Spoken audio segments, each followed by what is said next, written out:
Opening, there are prophecies that describe this time as a moment when hidden structures rise into view. Not destruction. Revelation. A shift in how power works and where it comes from. The end of 2025 appears again and again across these predictions. Not as an ending, but as the moment the world recognizes what already changed.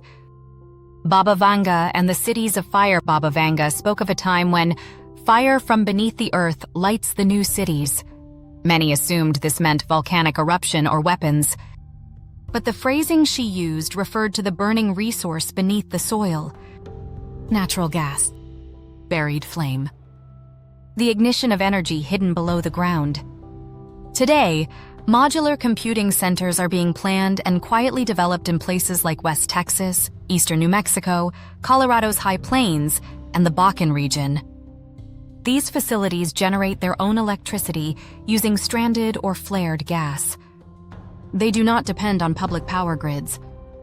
At night, they glow with the light of servers. These are the new cities of light rising in empty landscapes. The prophecy was literal. Fire beneath the earth becomes power. Nostradamus and the shifting crown. Nostradamus wrote that a great city would lose its crown to the provinces. This was not destruction. It was decentralization.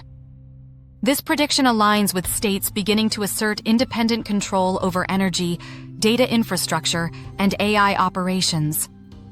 Texas, Florida, Tennessee, Arizona. They do not leave the Union. They simply stop waiting for approval. Power moves outward. Not through conflict, but through autonomy. The crown is not overthrown. It fades in relevance. The Sibyl prophecies and the end of work as identity. The Sibyls described an era when human value would no longer be determined by labor. A time when work would cease to define identity. We are entering that stage.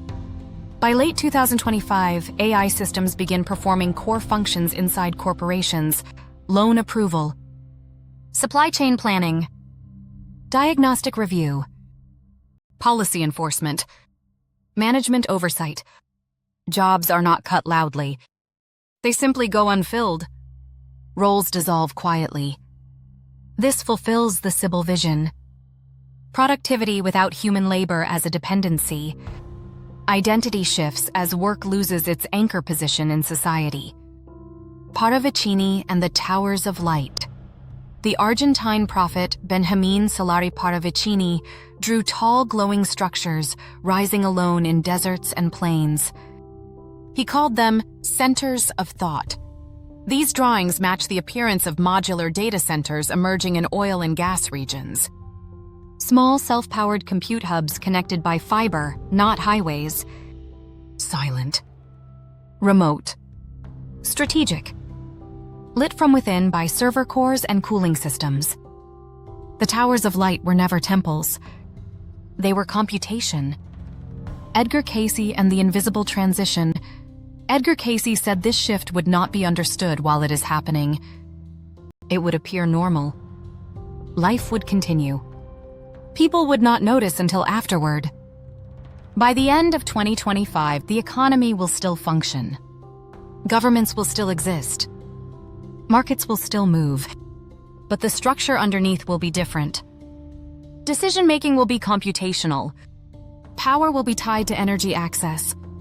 Work will be optional for some and unavailable for others. The world changes quietly. Recognition comes later. The moment of public realization. The convergence becomes visible when language changes. News begins to discuss post-work transition, regional authority, compute capacity strain. Rural counties start posting job listings for data center technicians. States issue grid advisories caused not by weather, but by AI computing load. Corporations report record profits while quietly shrinking staff. None of these events appear dramatic. But together, they reveal the shift. The revelation. The end of 2025 is not the end of the world. It is the moment when the true architecture of the world becomes visible.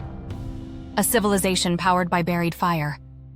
organized through computation, distributed across regions, recognized only once it is already here. The prophecies did not warn of destruction. They described an unveiling. The world is not ending. It is revealing itself.